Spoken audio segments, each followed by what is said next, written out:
Hello बच्चों, आप सभी को जय श्री कृष्णा। तो कैसे आप लोग? बढ़िया, चलिए बढ़िया रहिए। तो जैसा कि आप लोगों को यहाँ पे स्क्रीन में दिख रहा है, नीट 2026 मतलब जो बच्चा अभी 11th में है और जो बच्चा 12th में है, जो बच्चा 2026 या 2027 का जो बच्चा एग्ज़ाम देने वाला है नीट का, उन बच्चों के लिए हमारी जो एम करियर इंस्टीट्यूट कोचिंग की टीम है, तो बहुत ही रिजनेबल प्राइस में सिर्फ 1299 रुपये में हम लोग पूरी बायोलॉजी, पूरी फिजिक्स, पूरी केमिस्ट्री हम लोग पढ़ रहे हैं। यदि हम यहाँ पे इंडिविजुअल सब्जेक्ट की बात करें तो आपका फिजिक्स 499 इंडिविजुअल, केमिस्ट्री 499, बायो 499। मतलब यदि आप इंडिविजुअल सब्जेक्ट के साथ जुड़ना चाहते हैं तो भी आप सिर्फ 500 रुपये में पूरी केमिस्ट्री, पूरी फिजिक्स, पूरी बायो 11th 12th दोनों आप यहाँ से जुड़ सकते हो। साथ में आपको टेस्ट सीरीज भी मिलेगा। लेकिन यदि आप लोग ये भी नहीं कर पा रहे हो तो आप लोग चैनल को सब्सक्राइब कर लीजिए। पूरे लेक्चर जितने आपको यहाँ मिलेंगे, पूरे के पूरे लेक्चर आपको यूट्यूब में भी मिलेंगे। तो आप लोग प्रॉपर तरीके से जुड़ जाइए और पूरा एक साल आप ट्राई करते रहिए। जब भी जो भी चैप्टर्स आपको समझ में नहीं आए, यदि आप कहीं कोचिंग ज्वाइन किए भी हैं तो कोई प्रॉब्लम नहीं है। हम लोगों का एक बार पैटर्न आप फॉलो करिए, गारंटी से आप लोगों को बहुत मज़ा आएगा। और जैसे 3 4 5 चैप्टर आप जब पढ़ोगे, चैप्टर कंप्लीट होने के बाद आप किसी भी राइटर की कोई भी बुक सॉल्व करेंगे, कोई भी डीपीपी सॉल्व करेंगे, वहाँ पे आपको सारे के सारे क्वेश्चन इन्हीं लेक्चरों में से होंगे। तो आपको बहुत ही मज़ा आने वाला है। क्लियर? तो चलिए हम स्टार्ट करते हैं अब बायोलॉजी वाला चैप्टर, क्योंकि हमारे यहाँ इंडिविजुअल हर सब्जेक्ट के अलग अलग टीचर्स हैं। तो बायोलॉजी में अब हम देखते हैं जूलॉजी। क्लियर? आइए चलिए, तो अब हम स्टार्ट करते हैं बेटा बायोलॉजी का जूलॉजी वाला चैप्टर। तो जूलॉजी वाले चैप्टर में आप देख पा रहे हो जो जूलॉजी है, इसमें हम आपके जूलॉजी में पहले ये 10 चैप्टर कवर करेंगे। पहला है बेटा एनिमल टिश्यू, पहला चैप्टर होगा हमारा एनिमल टिश्यू स्ट्रक्चरल ऑर्गेनाइजेशन। दूसरा चैप्टर है ब्रीदिंग एंड गैसियस एक्सचेंज। तीसरा चैप्टर है बॉडी फ्लूइड एंड सर्कुलेशन। चौथा चैप्टर है excretory product and there elimination. पांचवा चैप्टर है लोकोमोशन एंड देयर मूवमेंट्स। छठा चैप्टर है न्यूरल कंट्रोल एंड कोऑर्डिनेशन। सातवां चैप्टर है केमिकल कोऑर्डिनेशन एंड इंटीग्रेशन। ये हो गए आपके 11th वाले जूलॉजी के चैप्टर्स। उसके बाद यहाँ पे हम 3 चैप्टर 12th के भी लेंगे। कौन कौन सा बेटा? Human reproduction, reproductive health, human health and disease. Human reproduction, तो ये 3 चैप्टर अपन 12th के लेंगे। जैसे ही इतने चैप्टर्स आपके ख़त्म होते हैं तो आप ये मान के चलिए कि आप यहाँ पे कम से कम 25 से 30 क्वेश्चन का प्रिपरेशन कर चुके हो। मतलब इंटू 4 120 नीट का क्वालिफाई नंबर आप सिर्फ ये 10 चैप्टर से कंप्लीट कर सकते हो। ये 10 चैप्टर मिला के नीट में आपके क्वालिफाइड नंबर तो आ जाते हैं 120 नंबर के आसपास आपके ये 10 चैप्टर मिला के हो जाएंगे। तो आप इनको बहुत अच्छे से कर लीजिएगा। चैप्टर बाय चैप्टर डिस्कस करेंगे। पहले आपको चैप्टर का पूरा डिटेल बताएंगे, देन एनसीईआरटी बताएंगे, देन इसके पीवाईक्यू सॉल्व करेंगे। उसके बाद कुछ पॉसिबल क्वेश्चंस जो एनसीईआरटी बेस्ड होते हैं वो भी हम यहाँ पे सॉल्व करेंगे। तो आपको बिल्कुल टेंशन नहीं लेना, चैप्टर बाय चैप्टर आप जुड़े रहो, आपको शानदार तरीके से बहुत ही मज़ा आएगा। पूरा डीप में जाएंगे और एक एक चीज़, एक एक कॉन्सेप्ट आप लोगों का क्लियर किया जाएगा। क्लियर? आइए, तो सबसे पहले जो हमारा चैप्टर है, चैप्टर हमारा क्या है? स्ट्रक्चरल ऑर्गेनाइजेशन इन एनिमल्स, मतलब कि एनिमल टिश्यू। हम इस चैप्टर को एक चीज़ और बोल देंगे, एनिमल टिश्यू। यदि हम एनिमल टिश्यू की बात करें तो सबसे पहले हम समझेंगे बेटा टिश्यू क्या होता है। ऊतक, हिंदी में बोलते हैं ऊतक, इंग्लिश में बोलेंगे टिश्यू क्या है। क्या बोलेंगे बेटा? टिश्यू क्या है। तो यहां पे हम टिश्यू के दोनों साइड जाएंगे, टिश्यू के इतई भी जाएंगे और इतई भी जाएंगे। क्लियर? और टिश्यू के इतई भी आएंगे। हम इसके तीनों डायरेक्शन में बात करेंगे टिश्यू के। अरे ये तीनों डायरेक्शन कौन कौन सी हैं? तो आओ, पहले डायरेक्शन है कि टिश्यू किस चीज से बना, टिश्यू कैसे आया। हवा में तो है नहीं, तो पहले हम जाएंगे टिश्यू के पहले, टिश्यू के बाद और टिश्यू का फंक्शन, इसका वर्क या फंक्शन। ये तीनों क्राइटेरिया हम डिस्कस करेंगे टिश्यू के। तो सबसे पहले हम देखते हैं टिश्यू के पहले, फिर टिश्यू के बाद, तो टिश्यू के पहले की हम बात करें तो टिश्यू के पहले आई होगी बेटा सेल। टिश्यू के पहले आया है सेल। क्या आया है? सेल। मतलब जो सेल है ये क्या होता है, इसका जो ग्रुप होता है ये बनाता है टिश्यू। सेल का ग्रुप क्या बनाता है? टिश्यू। और टिश्यू का जो ग्रुप होता है वो बनाता है ऑर्गन। समझ में आया? टिश्यू का जो ग्रुप होता है वो बनाता है ऑर्गन। तो हमको टिश्यू के लिए दो चीज़ें समझ में आई कि टिश्यू बना किससे? सेल से। और टिश्यू ने बनाया क्या? ऑर्गन। अब जो सेल हैं एक्चुअल में देखा जाए तो हमारी बॉडी में जितनी भी मैकेनिज्म होती हैं वो सेल के अंदर होती हैं। सेल के अंदर आपका रेस्पिरेशन होता है जो आपको एनर्जी प्रोवाइड करता है, और एनर्जी हमारी बॉडी की सारी मैकेनिज्म को कंट्रोल करता है। क्यों? क्योंकि सेल के अंदर आपका माइटोकॉन्ड्रिया होगा, आपका गोल्जी बॉडी होगा, आपका एंडोप्लाज्मिक रेटिकुलम होगा। सारे के सारे माइक्रो ऑर्गेनल्स जो हमारे बॉडी के मैकेनिज्म को कंट्रोल करते हैं वो होते हैं सेल के अंदर। और सेल बनाता है टिश्यू। मतलब ये सारी चीज़ें कहाँ जाएंगे? टिश्यू के अंदर। टिश्यू बनाएगा ऑर्गन, और ये जो सेल फंक्शन करेगी वही फंक्शन हमारा ऑर्गन कंट्रोल करेगा। और ऑर्गन आगे चल के बनाएगा बेटा ऑर्गन सिस्टम। ऑर्गन आगे चल के बनाएगा ऑर्गन सिस्टम, और जो सेल है उसको बनाएगा प्रोटोसेल। अब प्रोटोसेल को बनाएगा protein, fat, carbohydrate. Protein, fat और कार्बोहाइड्रेट किसको बनाएंगे? प्रोटोसेल को। और ये बनाएगा सेल, ये बनाएगा टिश्यू, ये बनाएगा ऑर्गन, और ये बनाएगा ऑर्गन सिस्टम। मतलब एक मैं छोटा सा आपको एग्जांपल देना चाहता हूँ। जैसे मान लीजिए कि ये मटकी है। क्या है ये? मटकी। और इस मटकी को हमने बारिश में पानी भर के छत के ऊपर रख दिए। जब छत के ऊपर इस मटकी को हमने पानी भर के रखा तो यहाँ पे कुछ इनऑर्गेनिक मटेरियल था।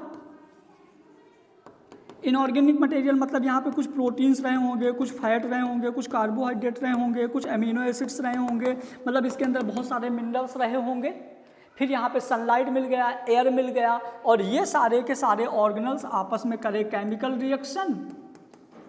अब केमिकल रिएक्शन करके इसके अंदर कुछ लिविंग ऑर्गेनिज्म डेवलप हो गया। इसीलिए आप देखोगे मटकी को यदि हम छत में रख देते हैं बारिश में तो उसके अंदर छोटी छोटी मछलियां बन जाती हैं। मतलब इसके अंदर कुछ लिविंग ऑर्गन डेवलप हो, लिविंग ऑर्गन डेवलप हो गए। मतलब हम इसको बोलेंगे ऑर्गेनिक मटेरियल। और ये था इनऑर्गेनिक मटेरियल। मतलब इनऑर्गेनिक मटेरियल बनाता है ऑर्गेनिक मटेरियल। मतलब ये नॉन लिविंग चीज़ें थी, प्रोटीन, फैट, कार्बोहाइड्रेट, इसने बना दिया लिविंग चीज़ें। लिविंग चीज़ें बनेंगी, इसका मतलब लिविंग बनने से पहले सेल बनेगा। क्या बनेगा? सेल। और सेल जो है डेवलप होके टिश्यू बनाएगा। टिश्यू जो है इसका ग्रुप जो है ऑर्गन बनाएगा। ऑर्गन जो है ऑर्गन सिस्टम बनाएगा। और ऑर्गन सिस्टम चल के कंप्लीट क्या बनाएगा बेटा? बॉडी। मज़ा आ गया इतने में ही। जो बच्चा पहली बार सुन रहा होगा उसको शानदार मज़ा आ गया होगा। तो हमारी बन गई बेटा बॉडी। अब हमारी बॉडी बन गई। अब बॉडी के अंदर क्या फंक्शंस टिश्यू करेगा? तो ये हमारे टिश्यू के जीन पर डिपेंड करेगा कि टिश्यू के अंदर कौन से जीन हैं, कौन से फंक्शन कंट्रोल करते हैं। मान लीजिए जीन हमारे लंग्स वाले हैं तो अलग काम करेगा, डाइजेस्टिव सिस्टम वाले अलग काम करेंगे, रिप्रोडक्टिव वाले अलग काम करेंगे, नर्व सेल अलग काम करेगी, किडनी अलग काम करेगा। तो ये जो हमारी बॉडी के जो ऑर्गन सिस्टम है ये इनके जीन की एक्टिविटी पर डिपेंड करता है कि वो जीन जो है कौन से फंक्शन कंट्रोल करेगा। क्लियर? तो इस हिसाब से यदि हम टिश्यू की डेफिनेशन की बात करें तो क्या होगा टिश्यू की डेफिनेशन? तो टिश्यू की डेफिनेशन होगी a group of cell that work together to perform specific function in the body. मतलब यह एक ग्रुप ऑफ सेल होता है। टिश्यू जो है ग्रुप ऑफ सेल होता है जो हमारी बॉडी के स्पेसिफिक फंक्शंस को कंट्रोल करता है। क्या करता है? हमारी बॉडी के स्पेसिफिक फंक्शंस को कंट्रोल करता है। और जो स्पेसिफिक फंक्शंस होते हैं वो सेल के अंदर जो न्यूक्लियस है, न्यूक्लियस के अंदर जो जीन है, इसके अंदर जो क्रोमोसोम्स हैं, ये रेगुलेट करता है। क्लियर? इसीलिए जो इसका हम बोलते हैं कि जो टिश्यू के अंदर जो, क्योंकि देखो हमारी बॉडी में है तो टिश्यू, और टिश्यू कितने, टोटल 4 टिश्यू हैं, और हर टिश्यू का जो काम है स्पेसिफिक भी हो सकता है, मतलब अलग अलग भी हो सकता है, सेम भी हो सकता है। तो टिश्यू यदि सेम है, सेल यदि सेम है, क्योंकि हम एनिमल सेल की बात करें, यदि मान लीजिए ये एनिमल सेल है, पूरी की पूरी एनिमल सेल ऐसी होती है, हमारे बॉडी के हर एक जगह की एनिमल सेल कुछ ऐसी होती है। अब यदि पूरी की पूरी एनिमल सेल सेम है, लेकिन देखो ना हर जगह के सेल का काम अलग अलग है। क्लियर? हमारे नर्व सेल का काम अलग है, मस्कुलर का काम अलग है, बोन सेल का काम अलग है, ब्लड सेल का काम अलग है। तो इनका जो काम है ये इनके जीन पे डिपेंड करते हैं। तो ये हो गया हमारा बेटा टिश्यू की डेफिनेशन। क्लियर हुआ? आइए, कोई डाउट हो तो आप कमेंट बॉक्स में कमेंट करिए, तभी आपके पूरे डाउट्स क्लियर कर पाएंगे, है ना बेटा। चलिए, तो जैसे कि हमने टिश्यू की कहानी सुना, अब टिश्यू की कहानी के बाद थोड़ा सा बेसिक 2 पॉइंट याद रख लेंगे अपन, वो ज़रूरत पड़ेगी। सबसे पहले टिश्यू टर्म जो था बाइचेट ने दिया था, स्टडी ऑफ टिश्यू को हम हिस्टोलॉजी बोलते हैं, और हिस्टोलॉजी वर्ड मेयर ने दिया था, और फादर ऑफ हिस्टोलॉजी बाइचेट होते हैं। क्लियर? अब यहाँ पे मैंने 2 पॉइंट लिखा हूँ, स्ट्रक्चर एंड वर्क, किसके? टिश्यू के। तो मैंने क्या बोला था कि जैसे हमारी पूरी बॉडी एनिमल टिश्यू है, हमारी पूरी बॉडी एनिमल टिश्यू है, एनिमल टिश्यू मतलब एनिमल सेल, हमारी पूरी बॉडी क्या? एनिमल सेल, जो कि आगे चल के क्या बनाया? Animal tissue. अब यदि हमारी बॉडी एनिमल टिश्यू बनाई है तो इनके अंदर के स्ट्रक्चर और वर्क सेम भी हो सकते हैं, अलग अलग भी हो सकते हैं। तो जो सेम और अलग अलग होंगे ये डिपेंड करता है इसके activeness and passiveness of gene. मतलब कि जो सेल के अंदर जीन है, सेल के अंदर के जीन ही डिसाइड करेंगे कि स्ट्रक्चर क्या है, फंक्शंस क्या है। क्लियर? तो ये भी आपको अपने दिमाग में रखना है, बाकी ये चीज़ें तो आपको पता होनी ही चाहिए। क्लियर? अब यहाँ पे कुछ लिखा हुआ है, सुनो दादी की कहानी। वाह! टिश्यू के बारे में अब आपको थोड़ी सी दादी की कहानी सुननी है, और ये हम बात कर रहे हैं एनिमल फिजियोलॉजी। एनिमल फिजियोलॉजी में हम बात करेंगे मेनली ह्यूमन की। तो दादी ने ह्यूमंस के बारे में क्या सिखाया? तो आप सबकी दादी होंगी, मेरे को मेरी दादी ने सिखाया, आपको आपकी दादी सिखाएंगी, लेकिन दादी हो सकता है किसी किसी की, हाँ समझ गए। तो अपन चलो देखते हैं कि दादी ने क्या सिखाया। तो सबसे पहले दादी ने 2 बच्चों को लाया, सबसे पहले दादी ने 2 बच्चों को लाया। वो दोनों बच्चे कौन कौन से थे? तो वो हम सबके चहेते हैं। एक है, आप नाम खुद ही बताओगे, जय जय हनुमान,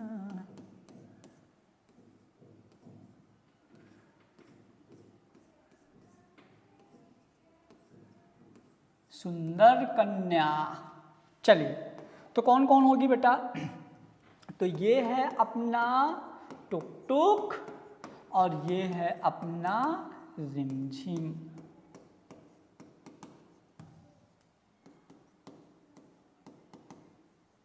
क्लियर? टुक टुक और रिमझिम, एक है टुक टुक, एक है रिमझिम। पूरी कहानी सुनेंगे। दादी ने क्या बोला? दादी ने बोला कि टुक टुक और रिमझिम दोनों की शादी हो गई। जब टुक टुक और रिमझिम की शादी हुई, शादी होने के पहले ये दोनों एक दूसरे से लव कर रहे थे, और लव करते करते दोनों का एडल्ट स्टेज आया, और इसके अंदर बना स्पर्म और इसके अंदर बना एग। डिटेल कहानी हम ह्यूमन रिप्रोडक्शन में पढ़ेंगे। अभी बस ये मान लो कि जो हमारा टुक टुक है, लो बिंदी लगा लो, जो हमारा टुक टुक है, टुक टुक के अंदर बनेगा स्पर्म एन, रिमझिम के अंदर बनेगा एग एन। हम इसको बोलेंगे मेल गैमीट, और हम इसको बोलेंगे फीमेल गैमीट। क्लियर? जो मेल गैमीट और फीमेल गैमीट है, इन दोनों का होगा फर्टिलाइजेशन, क्योंकि दुनिया यहीं से चल रही है। जब इन दोनों में होगा फर्टिलाइजेशन तो बनेगा 2n, जिसको हम बोलते हैं बेटा जाइगोट। क्या बोलते हैं? जाइगोट। और ये जाइगोट जो होता है फैलोपियन ट्यूब में होता है, जहाँ पे फर्टिलाइजेशन होता है। जैसे ही ये जाइगोट बनता है, विदिन 7 डेज जैसे ही ये जाइगोट बनना शुरू होता है तो 7 दिन के,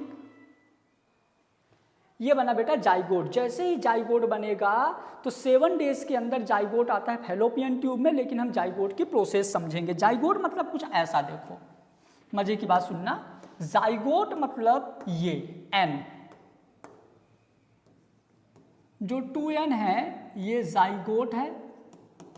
और ये सिंगल सेल से 2 सेल बना, 2 सेल से जाइगोट डेवलप होगा तो 4 बनेगा, 4 से आपके 8 बनेंगे, 8 से आपके 16 बनेंगे।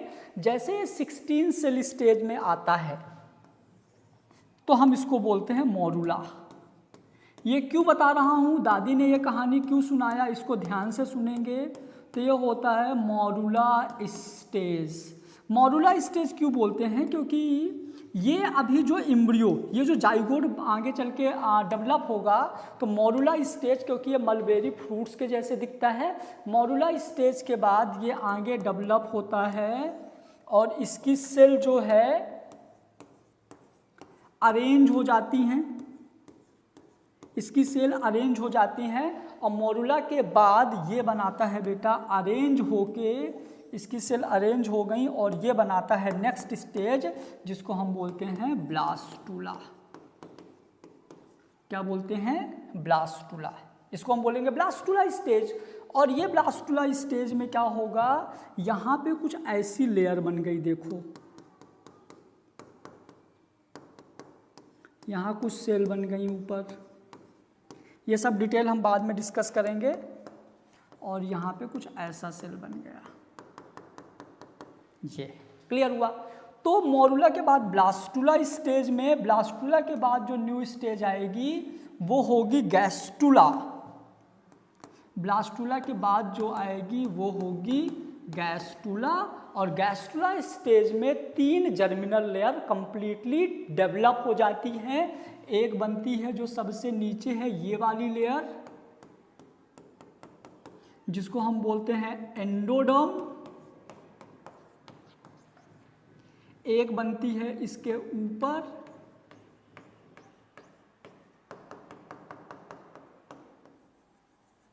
जिसको बोलते हैं एक्टोडर्म। फिर एक्टोडर्म बीच में एक लेयर सिक्रीट करती है, बीच में एक लेयर सिक्रीट करती है जो होती है मीजोडर्म। क्या होती है, मीजोडर्म। अब सुनना मजे की बात, सबसे पहले सिंगल सेल था, सिंगल सेल था, 2 सेल, ये सिंगल सेल ही है यहाँ पे, है ना। फिर यहाँ पे देखो 2 सेल बनी, और जैसे 2 सेल बनी, सेल का ग्रुप क्या हो गया, टिश्यू। क्या हो गया, सेल का ग्रुप हो गया टिश्यू। और टिश्यू का जो ये ग्रुप है ये सेल का ही ग्रुप है, ये भी टिश्यू है। लेकिन अब यहाँ पे जो टिश्यू है, टिश्यू के बाद डेवलप होगा और बनाएगा ऑर्गन। और ऑर्गन डायरेक्ट नहीं बनता, ऑर्गन बनने के पहले ट्यूब लाइक स्ट्रक्चर बनती है जिसको हम बोलते हैं न्यूरल ट्यूब। क्या बोलते हैं, न्यूरल ट्यूब, जो कि 3 लेयरों से मिलकर बनी होती है, 3 लेयर होती हैं। ठीक है बेटा। तो जैसे मैंने क्या बताया कि सेल जो है, जैसे ये सेल है, सेल का देखो जो सेल का ग्रुप है ये टिश्यू है, मतलब ये जो आप देख रहे हो ये क्या है, टिश्यू है। और टिश्यू के बाद ये हमारा morula stage, blastula stage, gastrula stage. जैसे ही हम गैस्टूला स्टेज में जाते हैं तो जो ह्यूमन बॉडी होती है, हमारी बॉडी में जितने भी ऑर्गन्स बनेंगे, लाइक हम 3 ऑर्गन की बात करते हैं। देखो जैसे स्किन हो गया, स्किन के बीच में मसल्स हो गया, मसल्स के बीच में बोन्स हो गई, और यहाँ पे नर्व सेल है। मतलब हमारी बॉडी में जो चारों टिश्यू होता है वो चारों टिश्यू को कौन कौन सा, आपका एपिथेलियम हो गया, आपका कनेक्टिव हो गया, आपका मस्कुलर हो गया, आपका नर्वस सिस्टम हो गया। ये जो चारों टिश्यूज हैं, ये चारों टिश्यू को ये 3 लेयर मिलके बनाती है, एक्टोडर्म, मीजोडर्म, एंडोडर्म। मैं इनको तीनों चीज़ों से बताता हूँ, आप याद रखिएगा। अकॉर्डिंग टू ऑरिजिन, यदि हम ऑरिजिन की बात करें तो सबसे पहले ऑरिजिनेट होता है endoderm, then ectoderm, then mesoderm. लेकिन यदि हम इनके अरेंजमेंट की बात करें, अरेंजमेंट में सबसे पहले क्या होता है, अंदर साइड होता है एंडो, बीच में मीजो, बाहर एक्टो। तो ये तीनों लेयर को आपको 2 हिसाब से याद रखना है कि किस हिसाब से क्वेश्चन आपका पूछा जाता है। अब देखो यदि हम बात करें, मैं क्या बोला, एक्टोडर्म, मीजोडर्म, एंडोडर्म, ये तीनों लेयर मिलके हमारे बॉडी के पूरे ऑर्गन्स बनाते हैं। अब पूरे ऑर्गन्स में 4 टिश्यू आते हैं, तो 3 लेयर 4 टिश्यू। तो हम यहाँ पे देखते हैं कि सबसे पहले ये कौन से जर्मिनल लेयर जो होती हैं कौन से हमारी बॉडी के ऑर्गन्स बनाते हैं। क्लियर हुआ? तो आओ, यदि हम बात करें सबसे पहले बेटा एक्टोडर्म, तो एक्टोडर्म क्या क्या बनाता है? तो एक्टोडर्म हमारा बनाता है बेटा नर्वस सिस्टम। नर्वस सिस्टम में आपका peripheral nervous system, autonomous nervous system और सेंट्रल नर्वस सिस्टम आएगा। Adrenal gland, adrenal medulla, pituitary gland, protective layer और क्यूटेनियस ग्लैंड। प्रोटेक्टिव लेयर मतलब कि ये हमारी बॉडी में जैसे स्किन में आपका डर्मिस और एपिडर्मिस दोनों हमारा कौन होता है? एक्टोडर्म बनाता है। क्लियर हुआ? उसके बाद क्यूटेनियस ग्लैंड मतलब आपका स्वेट ग्लैंड हो गया जिससे पसीना निकलता है, सीबेसियस ग्लैंड हो गया जिससे सीबम निकलता है, मतलब हमारी स्किन के जस्ट नीचे ग्लैंड्स होती हैं, वो भी कौन बनाता है? एक्टोडर्म। क्लियर हुआ? उसके बाद आ जाइए मीजोडर्म। मीजोडर्म मतलब बीच वाला, है ना, ओरिजिन में लास्ट और अरेंजमेंट में सेकेंड। तो ये क्या बनाएगा? स्केलेटन मतलब यहाँ पे आप बोन्स और कार्टिलेज ले सकते हो, muscles, ligament, tendon, connective tissue. Connective tissue में हमारी बॉडी की बहुत सारी सेल्स आती हैं, like mast cell, mesenchymal cell, plasma cell, है ना, फाइब्रोब्लास्ट सेल, कॉन्ड्रियोब्लास्ट सेल। तो इस तरह की सेल आएंगी कनेक्टिव टिश्यू में। Like body fluid, body fluid में आपका जैसे ब्लड में आपका WBC, RBC, प्लाज्मा, सीरम, ये सब आ जाएंगे बॉडी फ्लूइड में। तो ये भी कौन बनाता है? मेसोडर्म। बहुत इंपॉर्टेंट चार्ट है, सच पूछो तो बहुत इंपॉर्टेंट चार्ज है ना, चार्ट है। उसके बाद हम बात करें बेटा एंडोडर्म। एंडोडर्म मतलब सबसे अंदर वाला जो लेयर है, तो ये बनाएगा विसरल ऑर्गन। क्या बनाएगा बेटा? Visceral organ. विसरल ऑर्गन मतलब हमारी बॉडी के अंदर के जो ऑर्गन है, लाइक यूस्टेशियन ट्यूब हो गई, इंटेस्टाइन हो गई, स्मॉल इंटेस्टाइन हो गई, फिर आप यहाँ पे चले जाओ, ब्रेन में चले जाओ तो एपेंडाइमल एपिथेलियम हो गया। तो visceral organ. Inner lining of the body cavity, हमारी बॉडी कैविटी की जो इनर लाइनिंग होती है, लाइक आपका trachea, stomach, oesophagus, large intestine, small intestine, फिर ऑल एंडोक्राइन ग्लैंड। हमारी बॉडी में जितने भी एंडोक्राइन ग्लैंड्स हैं, जैसे पिट्यूटरी ग्लैंड को छोड़ दो तो आपका थायराइड ग्लैंड भी एंडोक्राइन ग्लैंड है, थाइमस ग्लैंड भी एंडोक्राइन ग्लैंड है। तो इस तरह की जो ग्लैंड्स होती हैं ये हमारा कौन बनाएगा बेटा? एंडोक्राइन ग्लैंड भी हमारा एंडोडर्म बनाएगा। क्लियर हुआ? एक्सेप्ट एड्रिनल ग्लैंड और पिट्यूटरी ग्लैंड। एड्रिनल ग्लैंड और पिट्यूटरी ग्लैंड जो होती हैं तो ये एंडोक्राइन ग्लैंड है, बट इनको कौन बनाता है? एक्टोडर्म, है ना, याद रखिएगा, ये लिखा हुआ है। तो ये हो गई 3 लेयर। उसके बाद नेक्स्ट टॉपिक आएगा टाइप ऑफ टिश्यू। टिश्यू के टाइप, कितने टाइप के टिश्यू होते हैं? टाइप ऑफ टिश्यू में हम बात करें तो मेनली 4 टिश्यू थे, है ना, कौन कौन से हैं? Epithelium, connective, muscular, nervous. Muscular tissue जो होता है हमारी बॉडी के टोटल टिश्यू का 50% पार्ट बनाता है। कनेक्टिव टिश्यू हमारी बॉडी के टोटल पार्ट का 30% बनाता है।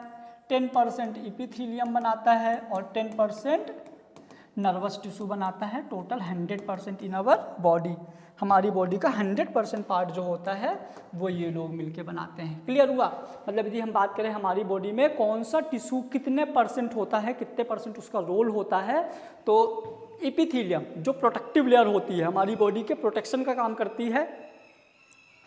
कनेक्टिव टिश्यू जो है हमारी बॉडी में कनेक्टिविटी में, मतलब जैसे बोन हो गया, मसल्स हो गया, है ना, सॉरी बोन हो गया, ब्लड हो गया, तो कनेक्टिव टिश्यू हो जाएगा। मस्कुलर आपको पता है, जहाँ पे मेनली हम 3 मसल्स पढ़ते हैं, वॉलेंटी, इनवॉलेंटी और कार्डियक। देन नर्वस टिश्यू जो हमारी बॉडी का नर्व सेल होता है वो नर्वस टिश्यू के अंदर आ जाएगा।